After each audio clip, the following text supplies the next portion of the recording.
পূর্বে জানেন যে গত 29/11/2024 সাল কালিয়া থানাধীন ওয়ালটন প্লাজা মোড়ে ওয়ালটনের নিজস্ব শোরুমে 28 তারিখ দিবাগত রাত্রে ওয়ালটন প্লাজা শোরুমের ভেন্টিলেটর ভেঙে ভিতরে দুইজন চোর ঢুকে ওয়ালটনের 7টা ল্যাপটপ এবং 19টি ওয়ালটন স্মার্টফোন চুরি করে।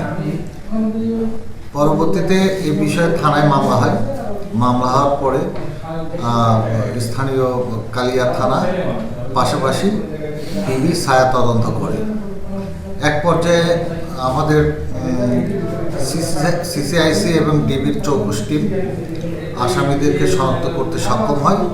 তারই প্রেক্ষিতে গতকাল আমার ডিবির একটা 24 টিম কালিয়া থানার ফোর্স অফিসার নিয়ে আমরা অভিযান গতকালকে থেকে পরিচালনা করে আজ অবধি সন্ধ্যা পর্যন্ত চুরি যাওয়া 7টি ল্যাপটপের মধ্যে 6টি ল্যাপটপ এবং 19টি স্মার্ট ওয়ালটন মোবাইল ফোন 19টার মধ্যে 4টা উদ্ধার হয়েছে এবং সেই সাথে 7 জন আসামিকে আমরা গ্রেপ্তার করতে সক্ষম হয়েছে।